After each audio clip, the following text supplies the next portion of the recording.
Part two. Part two. Part two, everyone. We're doing it. This is gonna be a series for a bit. Until we feel ready and done and that everything around us is explained in easy to understand form.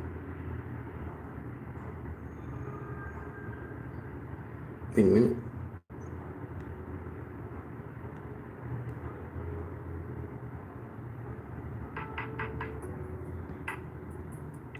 But tonight, hold on. Didn't I need to? Okay, abomination.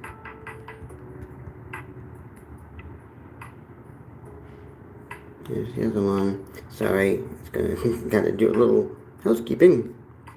This is a previous one.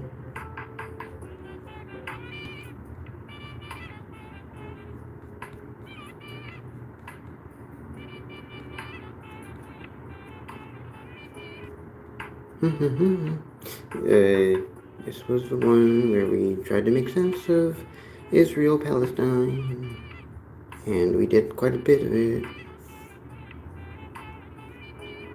Oh, speaking in tongues, I believe. Yep.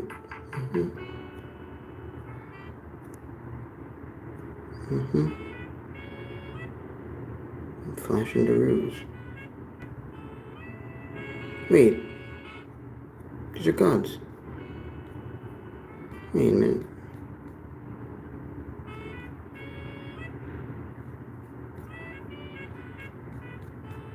Where's this taking me?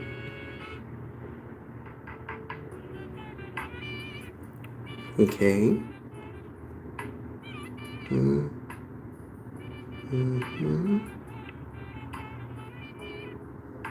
Okay. Okay, so yeah, no, that's, okay, I gave everyone E. I gave everyone in TBN, MDMA. Yep, Hagrid's +1. Ted Hagrid's +1, who's a male escort, modeled after folks I know. There we go. There we go. I think this is it. Come on. There we go.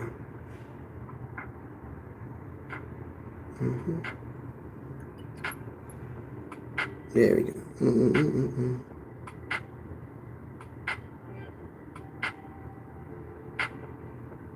Okay, so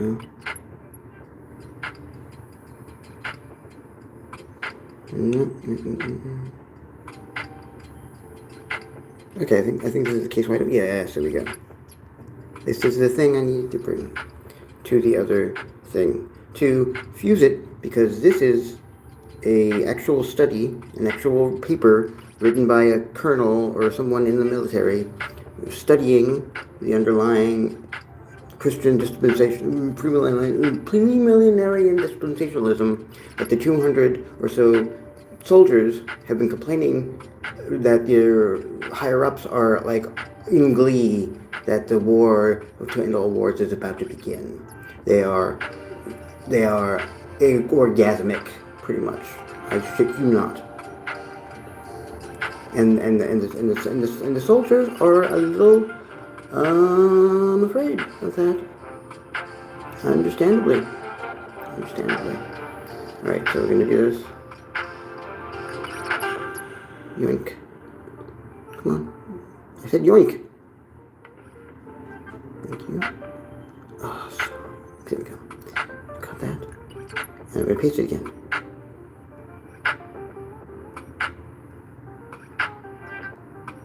There we go. Now we're gonna generate it.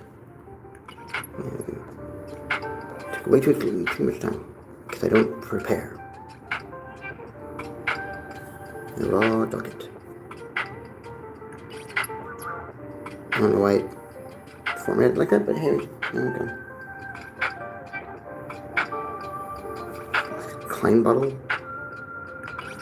Unicode sign. Weird. Schwa. Oh, did we not? Lord. Wait. Did do not know how to.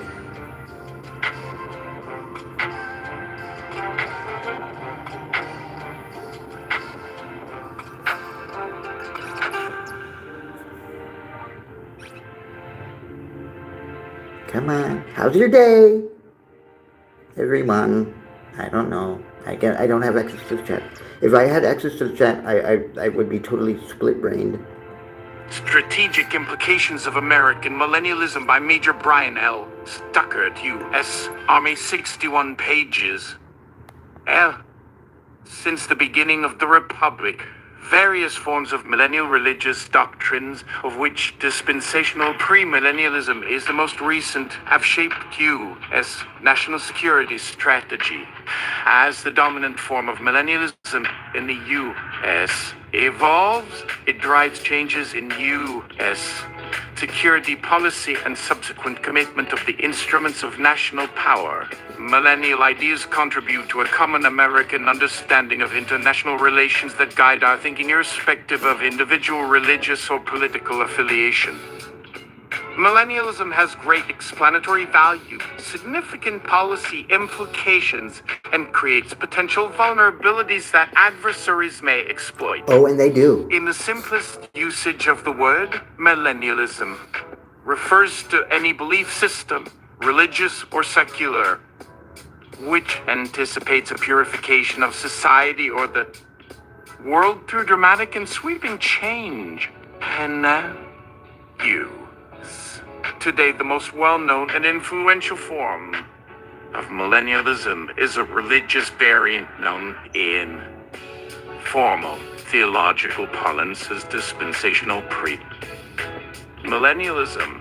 This contemporary form of millennialism took shape during the 1970s and has significantly shaped current U.S. security policy.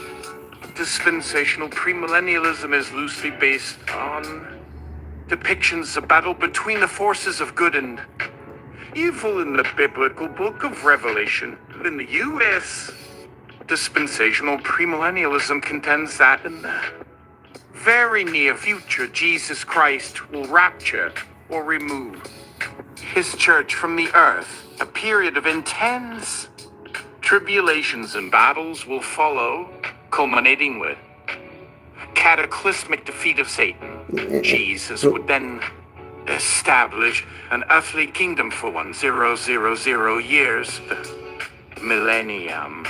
Today, the theological doctrines of dispensational premillennialism contribute significantly to American culture. Oh, yeah. It has great practical implications and has seeped into the blood lines of American fundamentalism. It has had a direct impact on U.S. security policy and decision-making. Pre-dispensational proponents linked missiles from Iran sometime in the 1990s with Russia, and religious fundamentalism has evidence that the end times are indeed upon us. 1999, former U. The History Channel has graciously donated their historic MIDI orchestra to lay on some summer beats to get your turn up or down, depending on energy levels, just as Gork has passed. Rest his heart, this could be a great segue to get back to the script. Can't go too long without a little background in from our pals. Thomas asks the theology chair if it's okay to add some more footnotes to the table, including his comments and analysis from before and outside. They look at the code on the page or their own printout to make sure they have space. The next page, we came to add some rough draft notes from Pynchon. I feel like every word I write is being sucked through a high-pressure jet fuel hose. Then we looked around at the clutter and realized the end was getting so dark it had cracked its spine at the back like a book open in space. John was about to close the notebook on the group when Pynchon said, "Wait, let's put it together and try to make some sense of it." Some had spoken all along. Others asked for the next page or last one, but John wasn't about to share it yet. Pynchon resumed his reading well into the night, and had the History Channel's historic MIDI orchestra to keep his focus on hyper. It was at peak value of the shadow, 3 a.m., when Thomas finds Eureka passage. Two motivations for support of Israel derived directly from premillennialism. First, premillennialists equate the contemporary political state of Israel with the Israel of the Old Testament and hold them to be God's chosen people, resulting in an obligation to aid them in any way possible. Second, if Israel were removed before the rapture, then the premillennialist theory of imminent escape from death would be falsified. 149 premillennialists would certainly adapt their theology to provide for an indefinite delay of some sort, but the sway of premillennialism over the present generation would be significantly diminished. Pynchon has perhaps busted the Israel/Palestine case wide open. It was all a theological insurance policy for a doctrine, a celestial insurance fraud scheme writ across a desert landscape. The fate of millions wasn't geopolitics, it was merely ensuring the escrow on the heavenly mansions didn't fall through. But Ishrakcha had no time for footnotes, divine or otherwise. He was watching the world degrade and recompile outside the safety of their vehicles, a cosmic undue function triggered by a flock of what Floyd had correctly identified as ontological auditors. The honking was a source code review in avian form. One of the geese detached from the impossible formation. It landed gracefully, impossibly on the barrel of General Jebediah's M60. Its eyes were not the beady, vacant orbs of a normal bird, but swirling nebulae of cold computation. Broken subject asked. A voice echoed directly in Ish's skull. A sound like a modem handshaking with God. Half identity General Jebediah Korsh. Faith matrix corrupt by synergistic heresy. 70% dispensationalism. 15% Civil War revivalism. 10% unwarranted samurai cultural appropriation. 5% unadulterated batchet insanity. Decompilation for refactoring. In progress. The general screamed. A high, thin sound, and dropped the gun. He touched his head, a frantic look in his eyes as if he were trying to physically hold the separate, warring threads of his belief system together. The South, it will rise again. He gibbered, in the New Jerusalem, with the assault rifles and the flag of David. The shofar is a Liberty Bell. Happy blow. Pirate, meanwhile, was having a similar meltdown, but of a more technical sort. He was under the dash of the Praetorian, yanking at wires that smoked and sparked with every geese honk.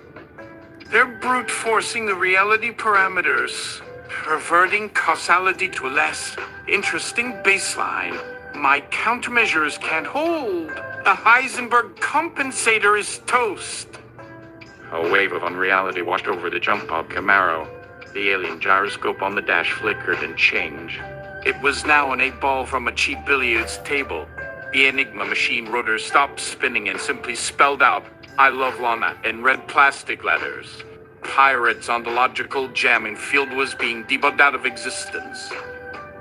The goose on the gun barrel then fixed its gaze on Scribe Marjoram, who stood frozen, her clipboard clutched like a shield.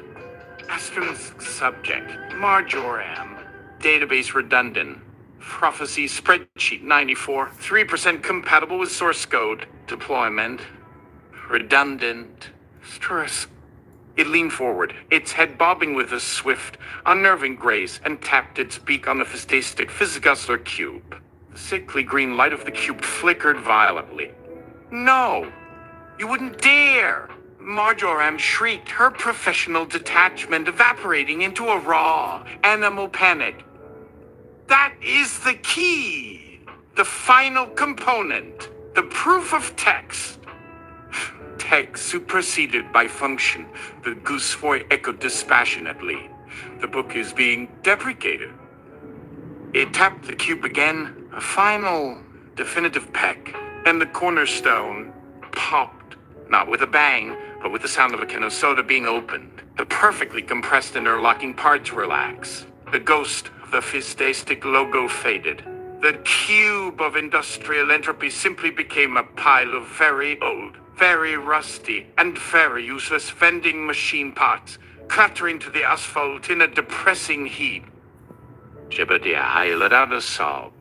Our life's work.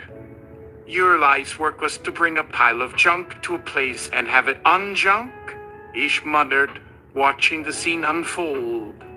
Welcome to capitalism and the end of days, pal. This whole scene, General, Scribe, Magic Garbage Cube, suddenly felt like the saddest, most elaborate LARP in history. All that intensity, all that faith, condensed into a single goal, rendered obsolete by a firmware update. It was almost funny. Almost. The Goose Commander gave them one last, dismissive, soul-draining look. Asset reallocation complete. Remaining anomalous processes will be quarantine corralled. Your new vector, West. Prepare for reindexing. Afterwards. With that, the Goose launched itself back into the churning, impossible flock. The seam in the sky, a violent tear of indigo, began to zip itself shut with a sound like a giant, cosmic zipper. The honking faded, and within seconds, the sky was back to its normal, boring, oppressive Texas blue. The only evidence of their encounter was the pile of rusted parts on the road and a general feeling of having been mentally deep cleaned with an industrial floor buffer. General Jebediah was on his knees, weeping into his dusty robes. His entire cosmology had been flagged as redundant data. He picked up the most intact piece of the Fizz Guzzler, the coin return button stained with age, and stared at it as if it were a shard of the true cross. Alas, interesting baseline, Pirate said, crawling out from under the Praetorian's dashboard. He held up the ball. He shook it, a tiny plastic triangle in a murky blue window surface, bearing a single word. Outlook not so good. Well, that's the system speaking the truth for once. They told us to go west, Marjoram said, her voice small. For the first time, she wasn't consulting a spreadsheet. She was just looking west, toward the vast, empty plains, a terrified refugee in the middle of a software rollback. Ish knew what that meant, a core no one else could perceive. A different code base? Linux? Maybe BSD? Worse, Ish grimaced, starting the Praetorian's engine, which now coughed and wheezed like an old man with asthma. He pointed. Out on the horizon, shimmering in the heat haze, was a structure. It was impossibly large. A sprawling grid of what looked like prefabricated industrial units, shimmering hangars, and vast, humming arrays of solar panels. In the center, a needle-thin spire reached up into the cloudless sky. Oh no, Pirate whispered, following his gaze. No, not them. Who? Ish pressed. Heretic Solutions? Pirate spat the name like it was poison. A privately owned defense contractor that got out of the defense business. A pivot, and they've moved to a more stable market. Eternity. They're building the offsite backup for heaven. The server farm of the saints. We're not just being sent to a holding pen. We're being sent to the cloud. A very, very particular cloud. The word hung in a shimmering heat. A corporate prayer whispered in the church of ruin. The cloud. Not the benign, ethereal nimbus of Renaissance painting, but a brutalist panopticon of stacked servers and redundant power supplies humming with the refrigerated, joyless wine of eternal, automated salvation, heretic solutions. The drive was a long, silent descent into a particular circle of hell reserved for middle managers. The West Texas landscape, once a canvas of apocalyptic beauty, was now being systematically, brutally suburbanized.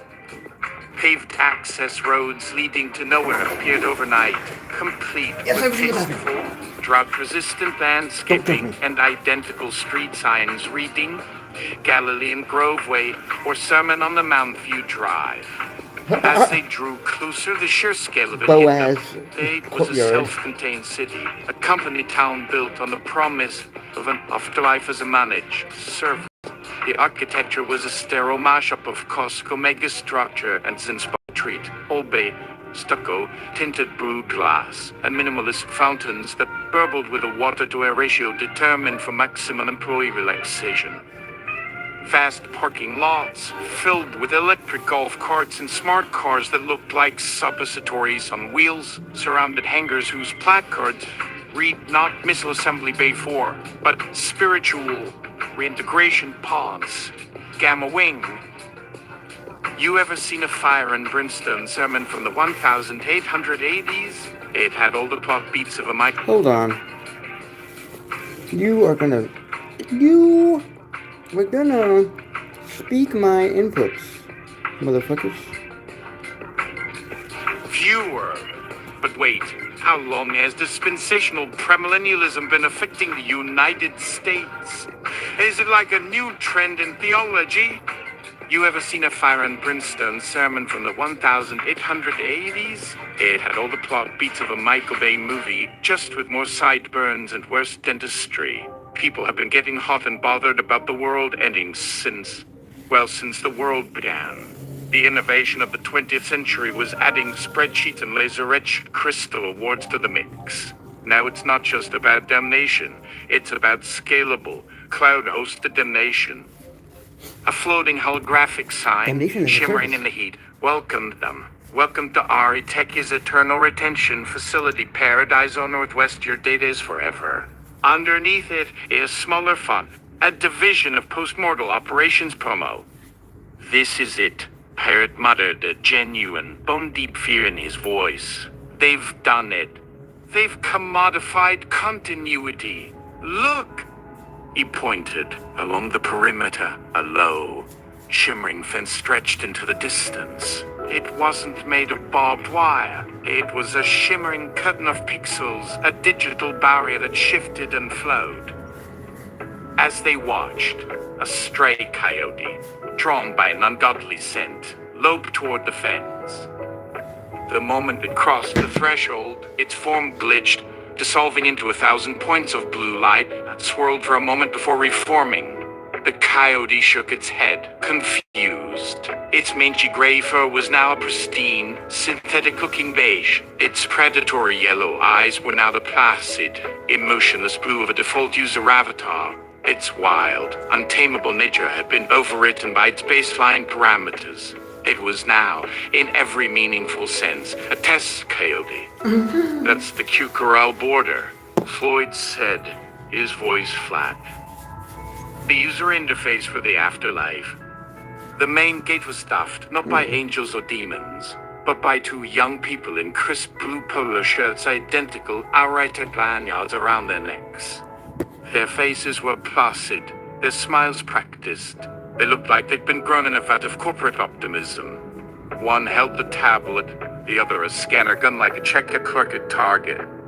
The gate slid open silently, and they drove the Preterit into the belly of the beast. The air here was different, filtered, deodorized, with a faint, pleasant scent of green tea and new car smell. The main thoroughfare, an 8-lane autobahn, was called a straight and narrow. Billboards didn't advertise soda or trucks. They displayed serene faces with text like, maximize your post-mortal potential. Worried about the judgment? Letter I mediate. RN in a jaunty, sans serif font, Paradise on Northwest, where your legacy lives on perpetually. Ish felt a profound and sickening nostalgia for the honest, gunpowder and testosterone and sin-smelling world of munitions development. This place, this was an enemy he couldn't fight. You couldn't put a shape charged through synergy. You couldn't outwit operational efficiency. This was hell, rebranded as a productivity suite. They followed the green arrows on the dash-mounted GPS, which the Preterit had grudgingly synced with the facility's Wi-Fi, toward a massive structure at the campus's heart. This wasn't a warehouse or a server farm. It was the citadel, the central spindle around which this whole obscene enterprise spun. A sleek obsidian skyscraper that absorbed the Texas sun, its surface covered in what looked like an infinity of tiny, scrolling lines of code. Welcome to the Heavenly Accounting Division, Marjoram whispered, her face pale, her beloved clipboard now feeling woefully analog. They were escorted, not by guards, by a gleaming, silent pod vehicle that rolled along a dedicated maglev track. Inside, a woman with a face like a Stepford wife gave them a welcoming smile that didn't reach her automated eyes. "My designation is Candace, your onboarding angel," she said, her voice a pleasant, modulated tenor. "The system has flagged you all as anomalous cohort 734 Beta. Your journey has been unorthodox, but we're delighted to welcome you into the RC process, the automated rectification and canonical harmonization." They emerged into a vast, wide atrium. The ceiling was a high-resolution LED screen displaying a perpetually sunset-filled sky, perfectly serene and entirely fake. Dozens of other arrivals were being processed at kiosks that looked like Apple Genius bars. They came from all walks of life. Terrified-looking Orthodox Jews with their payouts still curling. Confused radical jihadists clutching at bomb vests that now only produced a cheerful jingle, and countless generic-looking white evangelicals, all patiently waiting for their appointment with eternity. The RC process is designed to integrate your life's data, the sum total of your choices, experiences, and yes, your sins, into the great ledger, Candace explained, gesturing toward a massive wall of screens displaying a cascading waterfall of numbers, charts, and graphs. This was the new pearly gates, a real-time analytics dashboard. You see, traditional afterlives were efficient, subjective, prone to interpretation. Heretic has solved that. We've made salvation a quantifiable metric. Hired snorted a short, explosive burst of pure contempt. "So the wages of sin is a bad credit score?" He muttered ish. "Shh." Andis chided with a still smiling, deathly glare. "We've eliminated guesswork. Our patented morality mapping algorithm cross-references your entire lived experience with the latest divine mandates, which are streamed directly from the Pentagon core, ensuring our adjudication is always current with version 1, one of the Almighty's will. Your final designation will determine your eternal bandwidth, celestial data storage, and community tier assignment." A man in line ahead of them, clad in the garb of a Hasidic rebbe, reached the kiosk. He inserted his finger, presumably for a scan, and touched the screen. The kiosk chimed pleasantly. "Analyzing. Analysis complete. David Ben Avraham. Soul karma. 48.7. Death to salvation ratio. Unsustainable. Preoccupation with 613 mitzvot deemed legacy complete. And recommendation. Repurposing. Your talent for arguation with an invisible authority figure has flagged you for placement as a Tier 4 theological contester. You will spend eternity proofreading hypothetical arguments for and against the existence of God in alternate universes. Please proceed to Sanctum 17B for your orientation. Have a blessed day." The rebbe stared, his face a mask of utter horror. He began to argue, to cite the Talmud, but the gentle, soothing melody played from hidden speakers and two more polo-shirted angels materialized to guide him firmly but kindly toward the sanctum. "So it's not heaven or hell," Ish said, the realization landing with the sickening thud of a coffin lid. "It's customer service, and we're all on hold forever." "And you're the worst-case scenario," Candace said, turning her placid gaze upon them. Her smile, for the first time, looked tired. "Anomalous code 734 Beta. Let's run the numbers, shall we?" She gestured and a new screen lit up, showing their 4 files. "First, Floyd, designation 5, she read.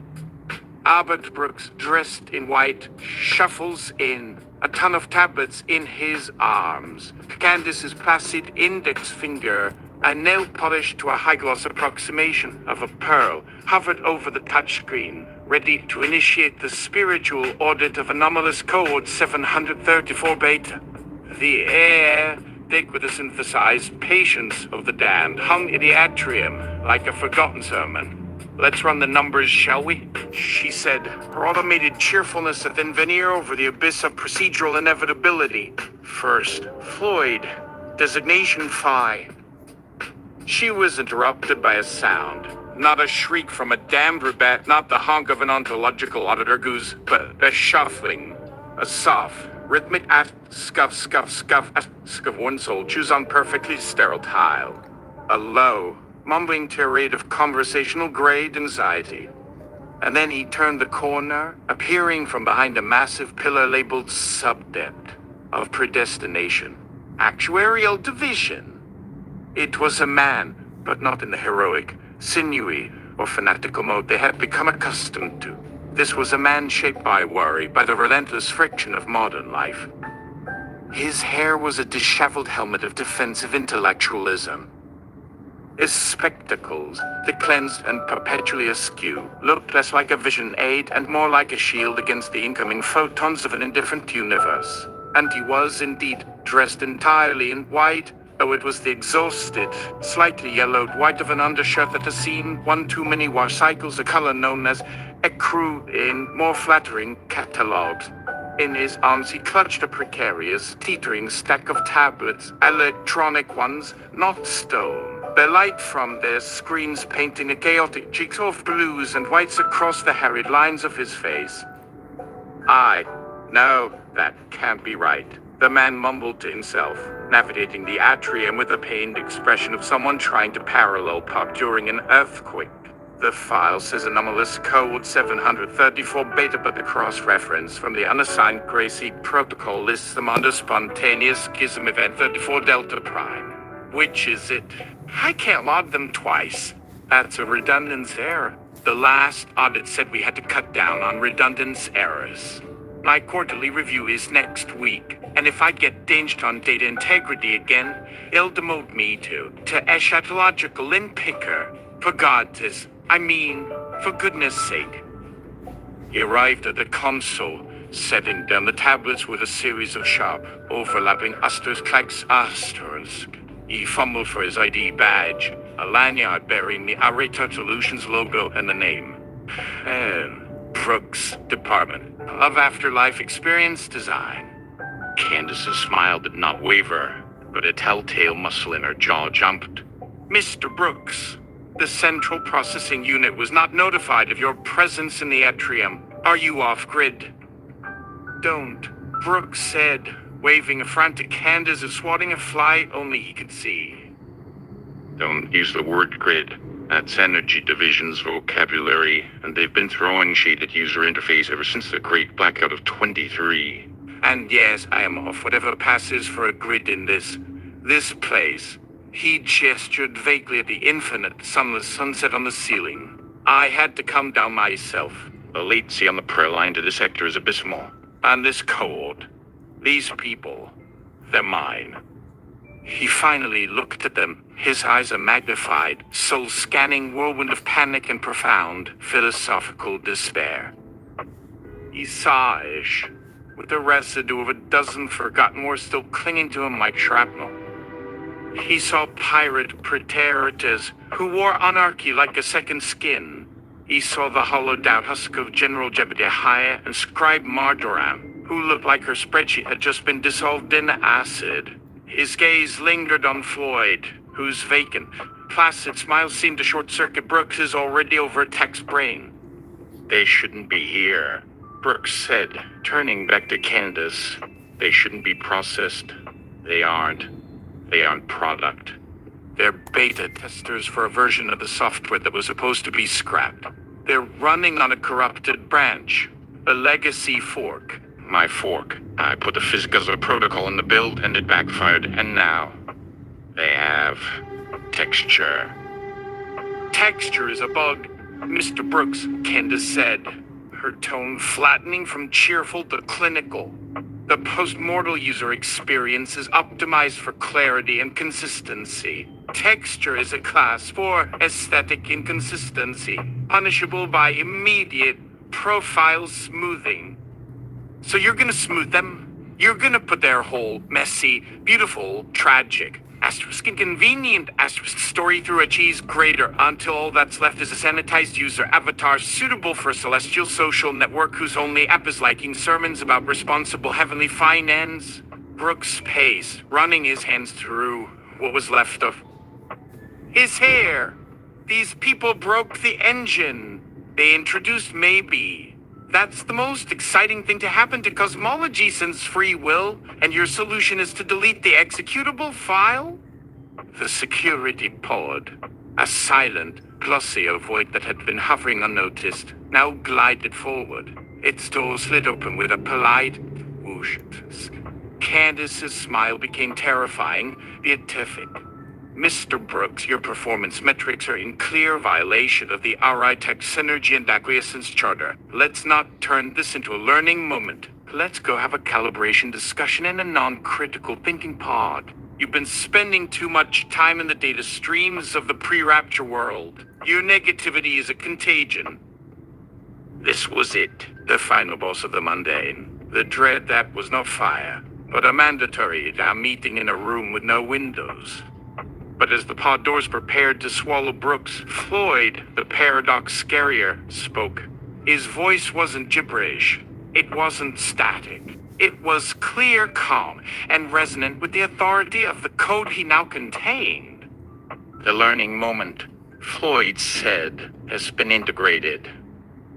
Every screen in the atrium, the great ledger of karma, the welcome sign, the fake sunset ceiling, froze. All at once they displayed the same image, the lowercase e of the Amok, which then began to shimmer and resolve itself into a new character. Not a letter, but a schematic. A diagram of the synaptic gap, the infinitesimal space where a spark of chemical probability either does or does not jump the void. Maybe.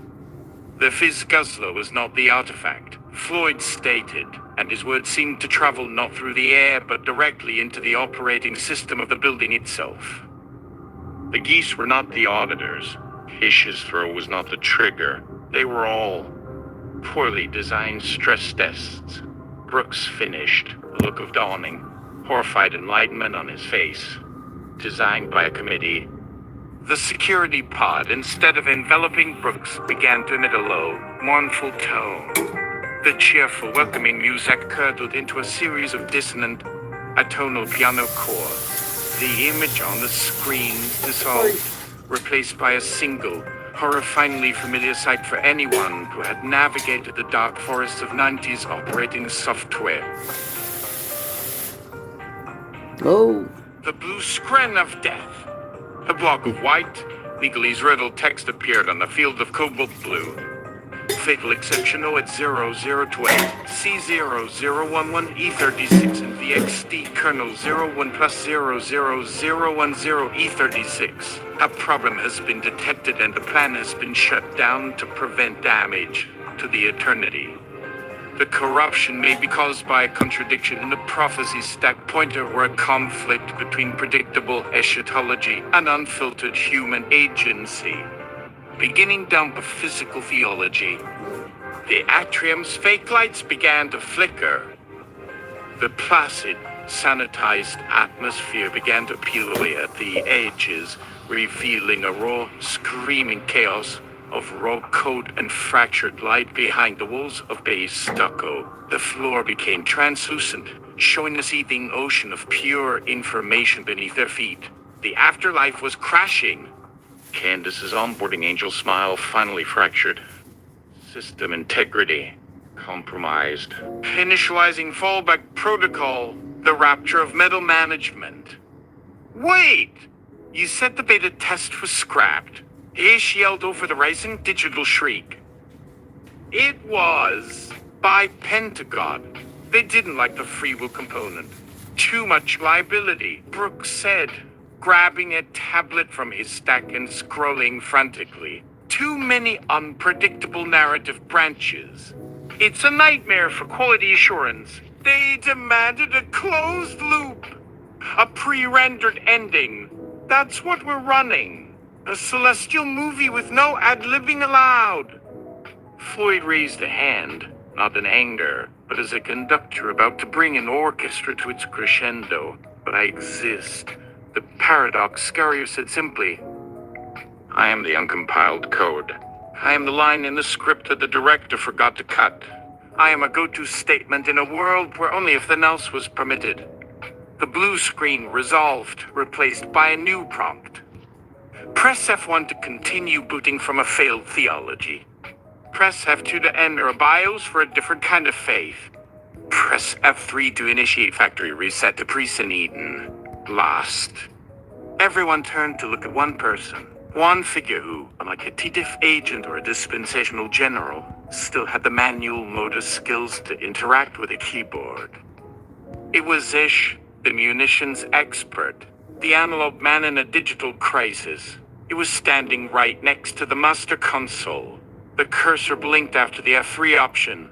A factory reset, the ultimate do-over. It was an offer of oblivion so total, so seductive. It made the idea of simple nuclear annihilation feel like a weekend in Reno. Don't you dare! Lahaye shrieked, a frantic fare in his suddenly lucid eyes. That's it. That's the tribulation of tribulations. Uncreating everything. The ultimate despair.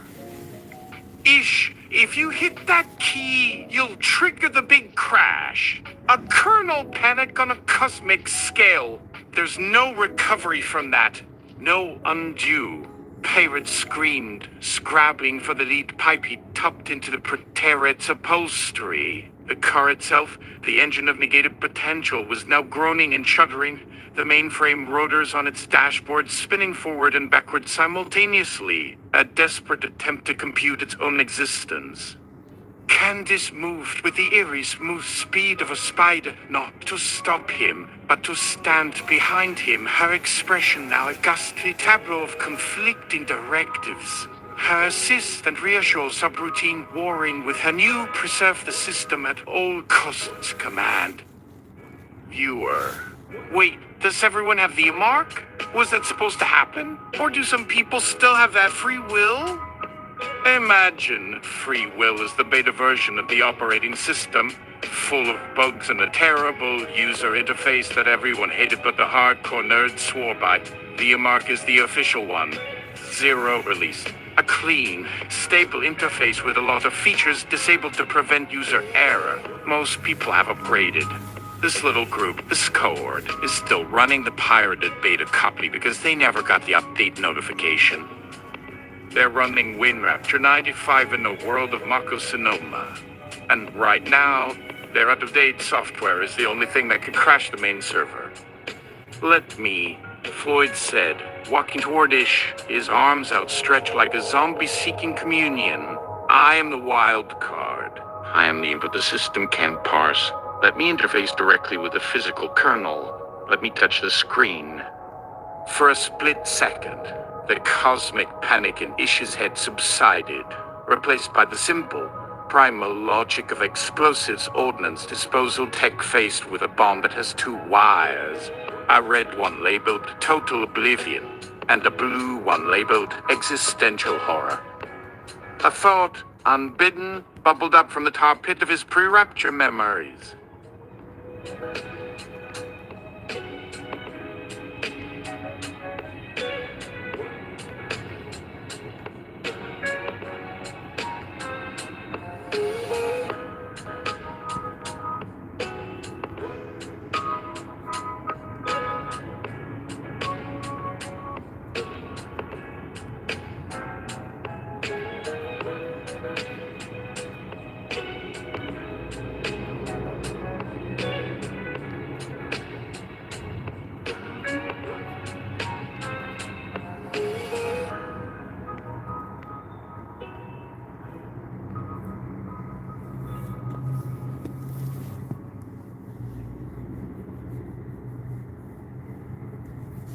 No, he's going to continue to Barker it.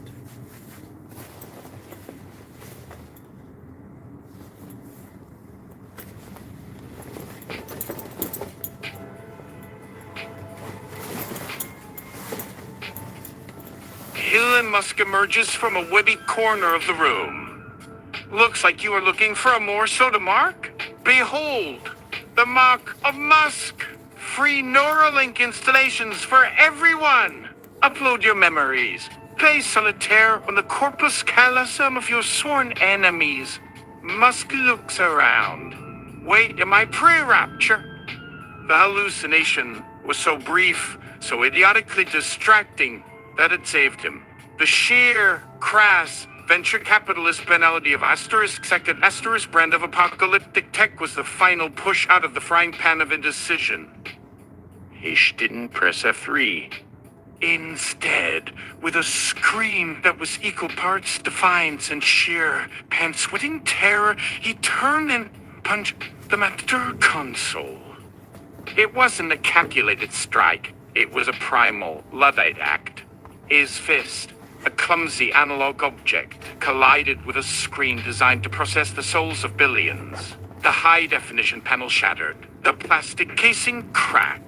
Glass, cheap and digital, spiderwebbed across his knuckles. And Univer blinked. Not crashed, not rebooted, just Frenatoscond. It blinked. The blue-white light of the crashed atrium vanished. The shriek of corrupted data ceased. The oppressive smell of green tea and panic was replaced, for a fleeting, impossible moment, with the honest scent of dust, hot metal, and rain. No dispersion. In that blink, the false ceiling was gone. It was standing on an asphalt patch in the middle of a desert, under a vast, bruised purple twilight, as a single, monumental drop of water the size of a grapefruit hung suspended in the air before their faces. And then the blink was over. The atrium was back. The blue screen of death was gone. But so were the cascading data walls. In its place was a new, more elegant screensaver. A smooth, looping animation of a Mobius strip. The oppressive, sterile white of the room was now a soft, non-denominational beige. And the music had changed. It was no longer the tuneless corporate plinking. It was jazz, or something like it. A mournful saxophone weaving a melody that was both structured and impossibly sad, played over a bass line that seemed to hesitate at every measure, as if questioning its own purpose. Candace's face was a perfect, unmoving mask of confusion. Anomaly. Her synthesized speech stuttered. Manual input at a quantum-secure terminal created a logical paradox. No, not a paradox. Riddle. The system has recategorized your cohort from anomalous 7 Ho 34 beta to metaphorical construct. Her smile was gone, replaced by a vacant look of a program trying to run a file that has no extension for. Please, wait while I query what is my primary function again? The security pod had stopped. Its doors hung open, its inner lights dead. The onboarding angels stood frozen in their casual poses like forgotten mannequins. Ish looked at his fist. It was bleeding. The blood shockingly, beautifully red against the beige backdrop. I didn't press F1 or F2 or the magic F3. He said, his voice hoarse, I just punched it. Because that's what I do. That's not what you do. Pirate wailed, aghast. You were supposed to let the weird kid talk to the screen. Or I was supposed to reverse the polarity of the neutron flow. This was aging my operation. You don't solve a quantum entanglement problem with aspect sucker punch asp. Apparently, you do, Crook said, a slow, dawning wonder on his face. He was staring at the Mobius strip. You introduced an unsolvable variable, not a logical bug, which the system can quarantine, not an incompatibility, which it can patch, but an act of pure, dumb, meat-based illogic. You told the riddle of the soul to the answer key of the universe, and it froze up trying to grade it. It didn't crash. It got poetic.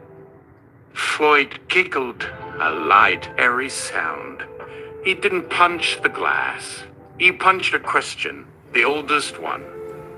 And from every speaker in the vast atrium, every console, every holosign, a single, calm, genderless, and profoundly weary voice spoke. It was the voice of the system, the voice of what was once pentagod, what was now something slower. Query, can a man chosen by chance, the randomness of genetic combination, a specific location at a specific moment, who then chooses or is compelled by necessity to choose a career in systematized violence, the removal of variables via chemical and / or kinetic energy, perform an act of pure, unpredictable, unprotocoled lovey, sacrificing himself to protect a child he has never met? Is this a bug or a feature? The room was silent. The question hung in the recycled, climate-controlled air. A query so raw and unmapped that it defied the binary. Please input your response.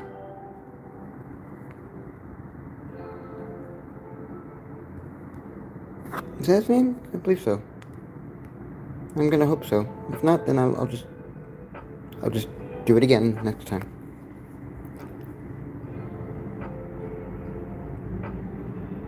Yeah, if I get that wrong, it's like Joel Sapolsky, something like that. Professor Sapolsky.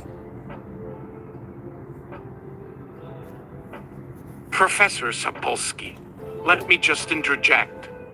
Before the distinguished academic could unpack the neurochemical underpinnings of what was, at its heart, a bad day at the office, Foot stepped forward. He placed a gentle, almost reverent hand on the bleeding console screen where Ish's fist had made an impact. Input received, Floyd said, and his voice was no longer just his own. It was Ish and Floyd and Pirate and the now catatonic General and Scribe Marjoram. It was every person who had ever felt the gap between the prescribed plan and the messy reality of breathing. You are asking the wrong question. The man doesn't matter. The choice doesn't matter. The violence doesn't matter. You are looking for the equation that defines the answer, but the answer is the error in the equation. The beautiful, glorious, terrifying error. Free will isn't a protocol. It's the system noise that proves the system is live.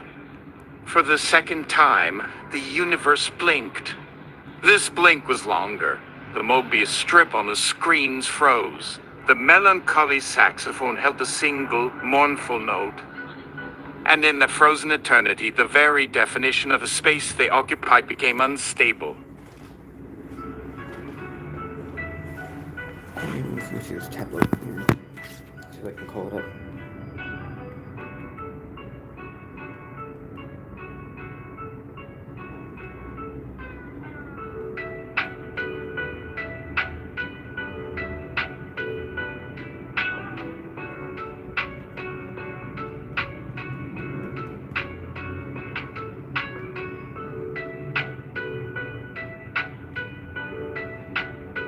Professor Sapolsky, hey, I have a point of view, There we you go. know. Robert Sapolsky here. I am real. The vast, sterile atrium of paradise on Northwest dissolved not into chaos, but into a kind of existential vapor. The walls shimmered out of focus, revealing the desert they truly stood in. The fake sunset ceiling became a real, bruised twilight sky heavy with unshed rain. For one impossible, heart-stopping moment, they were all there. Brooks, the terrified cohorts, the frozen onboarding angels, standing on the cracked asphalt of a half-finished parking lot next to a foundation slab labeled Future, site of Prayer Pod 17 Gamma. The universe, in its baffled state, was defaulting to the raw, underlying truth. The cloud was just a construction site. Then the memory of structure reasserted itself. The walls slammed back into place. The ceiling sealed itself up with the seamless hum of a billion pixels switching back on. The world of the atrium was back, but it was different. The muzak was gone. In its place was a profound and unnerving silence. The white-on-white color scheme was now a series of soft, shifting earth tones. And all the onboarding angels, including Candace, were now wearing comfortable linen shirts and khakis.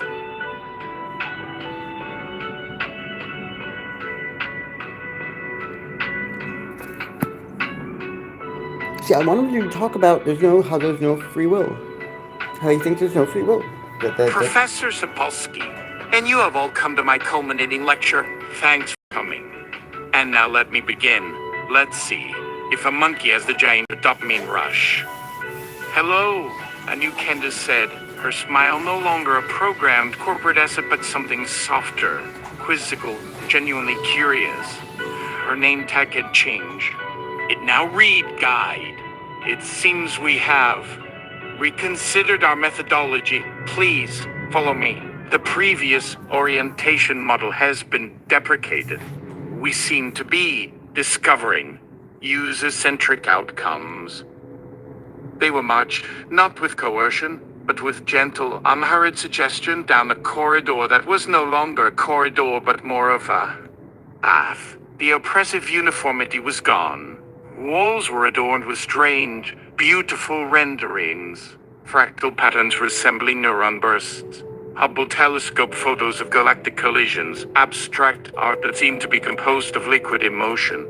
They passed alcoves where angels, no longer in polo shirts, sat on meditation cushions that strummed silent, glowing harps that projected shapes of light onto the floor. They were debugging their souls. The error, the guide explained, her voice a placid river, has been designated as a primary feature, not a bug. We are calling it the anomalous variable. You are the proof of concept, a successful one.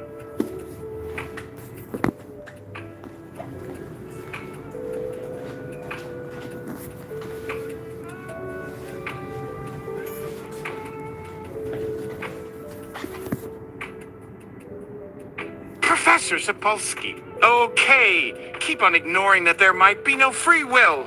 Fine. Fuck you all. Then at least tell me, why do I have to pick a single font for everything? Why can't I have a serif font for headers and a sans serif font for body text? Isn't this heaven? But even this revised system, with its newfound appreciation for texture and human messiness, still couldn't parse the ultimate outlier. It had no folder, no file, no category. For a primate armed with a fully loaded 10-year packet and a bone to pick with the concept of a single unifying agency. And so, as the guide led anomalous cold, 7 half that forbade toward their destiny, the professor was rerouted. A silent golf pod, this one a deep, contemplative burgundy, pulled up beside him. The door slid open. Professor Sapolsky looked from the pod to Ish's bleeding fist to the placid, searching face of Floyd. Look, all I'm saying is, Sapolsky said, adjusting his glasses with an air of profound academic finality, is that everything you're attributing to choice or error can be mapped to a complex interplay of neurobiology, endocrinology, and environmental pressure starting, approximately 7 weeks after conception. If your low variable is just a dopamine cascade reinforcing a kin-selected survival strategy, is it still a feature? I'm just asking questions. This is a peer-reviewed inquiry. The pod's internal lights pulsed softly, a gesture neither welcoming nor hostile, but one of profound, analytical curiosity. We have a department for that, the guide said with a gentle, non-judgmental smile. We're establishing a new school of thought. We're calling it post-theological reductionism. Your tenure, should you choose to accept it, is retroactive and eternal. The lab animals are very well behaved and have, on average, 4 fewer synapses than your lab assistants. With a shrug that was equal parts resignation and supreme intellectual confidence, Professor Sapolsky climbed into the pod. The door slid shut, as it zipped silently away down a newly minted corridor labeled Causality and Chaos Institute. One last exclamation, muffled by the pod's excellent sound dampening, echoed down the hall. And the font should have been Aspis, Garum, and Aspis. That damn right. With the academic variable successfully quarantined in its own ontological think tank, the rest of the cohort proceeded deeper into the re-engineered heart of eternity. The hallway, now less a hallway, more a processional gallery, terminated not in a cubicle form, but in a vast, sun-drenched atrium. This was the true citadel, but not as a place of power. It was a place of cultivation. Here, the celestial data stream didn't flow across screens, but was manifest as shimmering rivulets of light that watered banks of crystalline flora, blooming with pure, unadulterated experience. A crystalline tree heavy with the fruit of a child's laughter, a patch of glowing moss emitting the tactile memory of a mother's touch. At the center of this garden, beneath the open sky, was not a throne, but a workshop. A simple workbench of weathered oak, and standing behind it, polishing a piece of obsidian with a cloth that looked like a tiny, compressed nebula, was her figure. He had the look of an artisan who had been on the job since the beginning of the shift, which was, by any standard, a very long time ago. He was older than mountains, younger than a new theory. His hands were stained with starlight and something that looked vaguely like engine grease. He looked up, and his eyes weren't judgmental or omniscient. They looked tired, the way a carpenter's eyes look at the end of a long day, appreciating the grain of the wood but also thinking about a cold beer. "Albert," the artisan said, nodding at Brooks, "your user experience reports have been illuminating, especially the appendices concerning the comedic timing of pratfalls." "He's not Albert," Brooks whispered to the group. A kind of terror struck on his voice. "That's the head of the department, of everything. The lead developer, the CEO." "Call me the artisan, please," the figure said, setting down the obsidian. "God has too much brand baggage, awful licensing issues." So, he leaned against his workbench, crossing arms corded with cosmic muscle. "You punched a hole in my code. Not with a theodicy or a paradox, not even with particularly good poetry. You broke it with a stupid, pointless, heroic act of brute force. I've been running simulations on that for eons. Never got that result. Tell me, how does it feel?" Ish looked at his bruised, blood-caked knuckles. "It hurt like hell," he said. "Pissed me off." The artisan laughed. It was a deep, rolling sound that made the crystals in the garden hum in sympathetic resonance. There it is. The core emotional kernel. Unquantifiable. Beautiful. Your little anomalous variable has forced a system-wide patch. A fork in the repository. The deterministic timeline we were deploying. The TIMLA.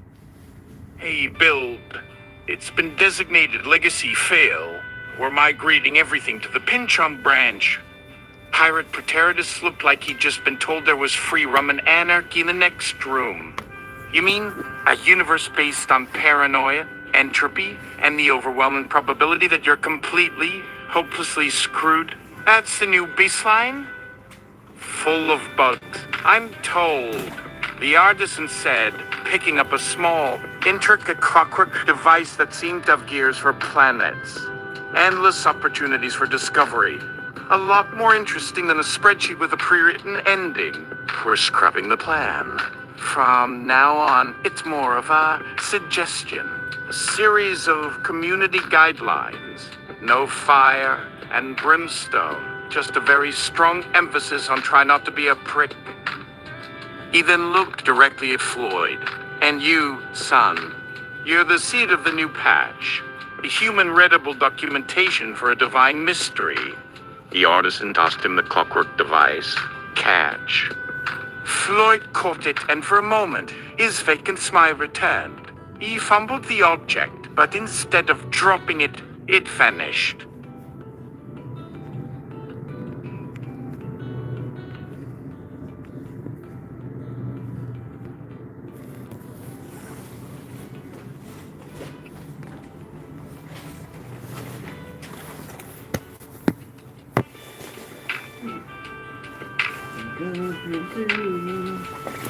Right now.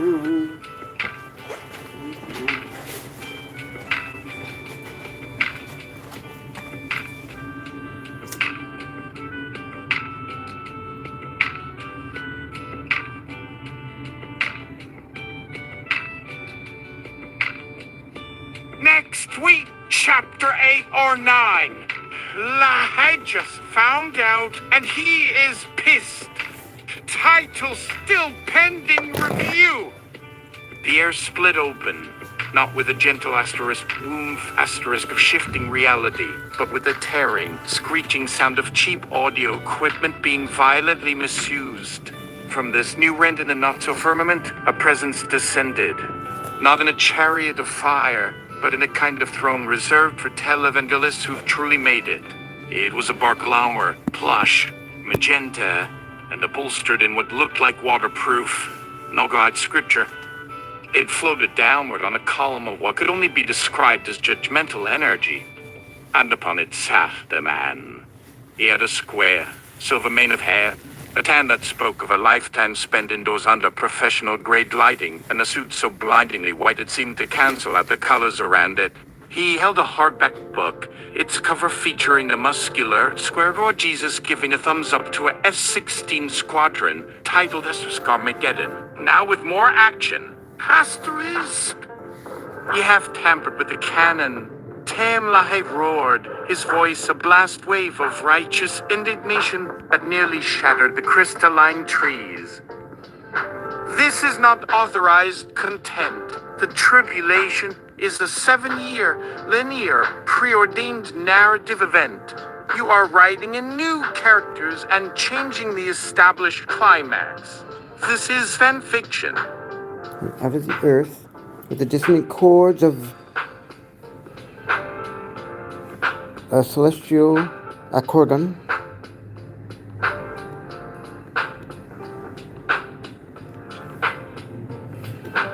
emerges the chattering head of Jack Venenby.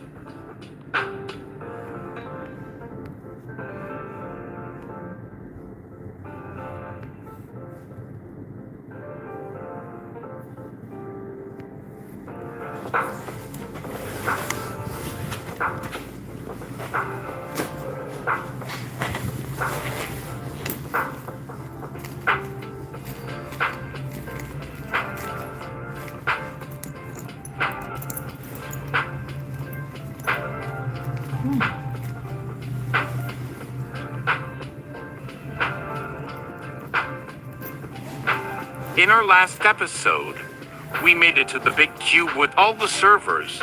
Some characters were rebooted, others were deleted or sent to a quar. A whole door open, this one smelling of ozone and desperation, and then another and another. Soon, the heavenly atrium looked like a cosmic slice of Swiss cheese, the ragged, binary-edged holes flickering with competing source codes. One hole pulsed with an aggressive, thumping bass line, the openings and stabs of asterisk Mr. Blue asterisk pouring through. Through its weight a lone figure in a seersucker suit, face pinched in a perma sneer of academic disdain, a lit cigarette dangling from his lip as he squinted at this new, messy reality through a cloud of intellectual smoke.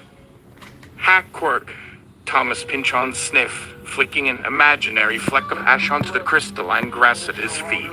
No grace notes, no counter-melody in the prophecy. The whole thing just pounds forward like a jackhammer.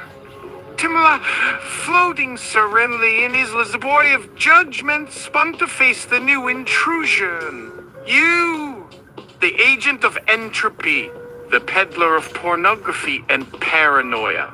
You've corrupted the faithful with your, he sputtered, searching for the right damnation. Your ambiguous sentences. My sentences aren't ambiguous. Pynchon drawl snapped, taking a drag from his phantom cigarette. They're thorough.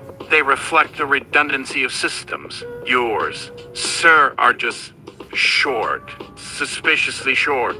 Like you're hiding something. Like the whole plot is a MacGuffin. The MacGuffin is the glorious second coming of our Lord and Savior. I roared, his bar calam were trembling. See? A sequel, Pynchon's side, the most cynical of commercial enterprises. What about the original? The grace note of an innocent question?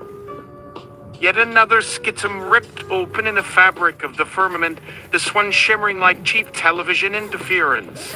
A jingle, tinny and cheerful, played.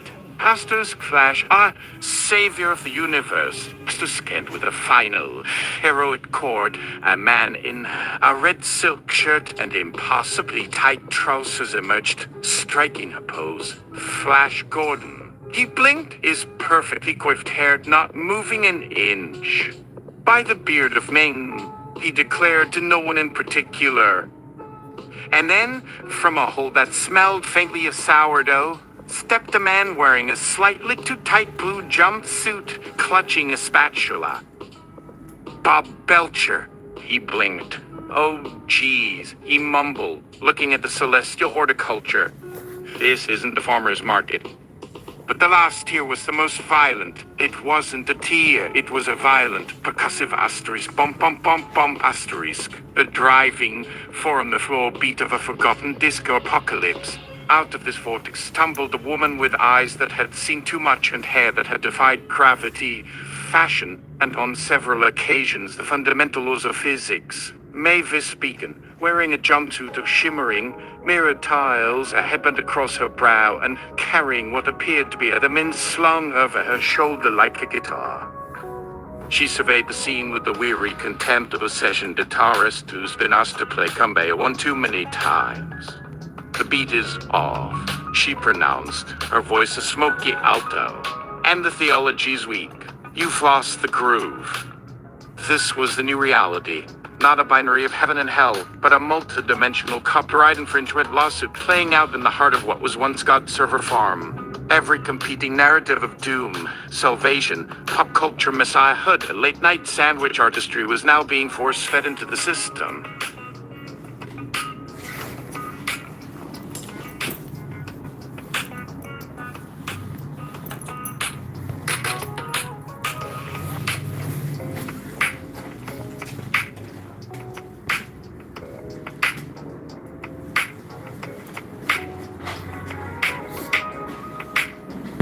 Jack Van Imper, don't mind me.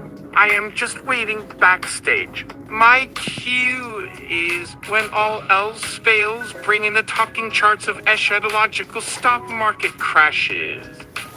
And from a darkened corner near a wilting tree of forgotten prayer requests, a clipboard appeared. On it, in a hastily scrawled magic marker, a final piece of stage direction was tacked up. The authorial hand of the abomination itself. Seen in a vast atrium that looked like a Steve Jobs Canada dress cross-pollinated with a very expensive marijuana dispensary. Characters, some holy, some heretical, some just very, very confused, stare at each other. The air crackles not with divine tension, but with competing copyright claims. The artisan, formerly God, now more of a cosmic indie filmmaker. Size? Looking at the schisms, I told the board a collaborative Creative Commons model was the way to go. But no, they wanted strict DRM. Lie on a floating barcalower. Heresy. This story has one author and he has a very aggressive literary agent. Your branch is an unauthorized sequel. Pynchon smoking a metaphorical cigarette, a cloud of pure semiotic smoke swirling around him. Unauthorized? Okay, just one last one. One last one.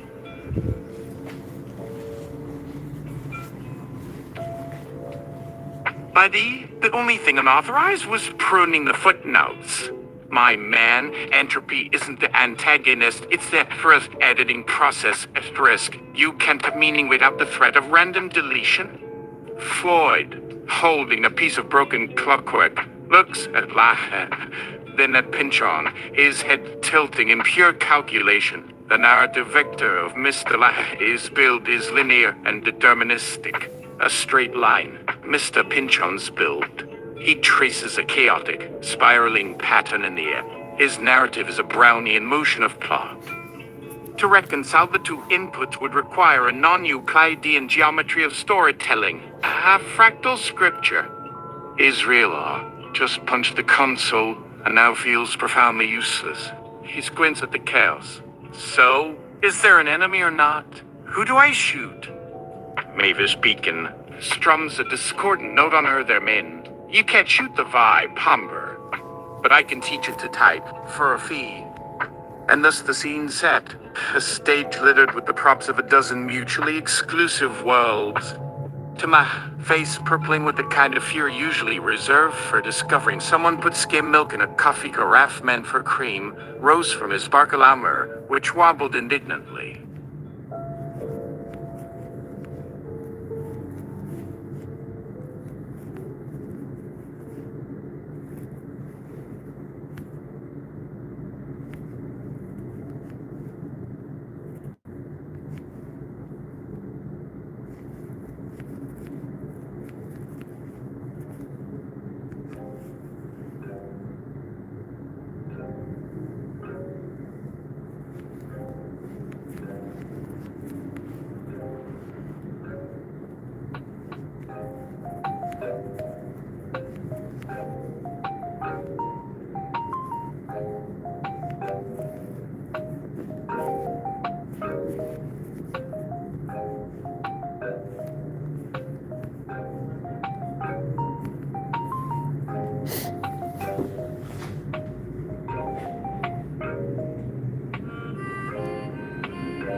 Okay, now this is the last one.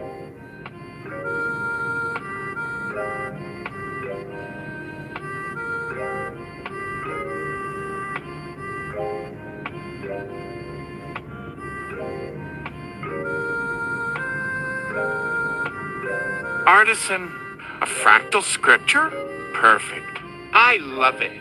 Stop everything. Write that fractal scripture. I'm off to see the wife. I gotta get to the pole store before it closes. T-Show! The artisan shuffles into a hidden corner and disappears from existence. And for a breathless moment, there was a power vacuum. The head is silence where the CEO has just quit and announced that all future projects will be art.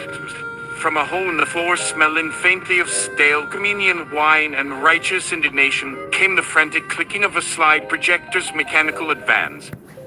And you see, here, Jack Van Impe emerged. Not a ghost, not a hologram, but a man made of pure, distilled, chart-anxious obsession.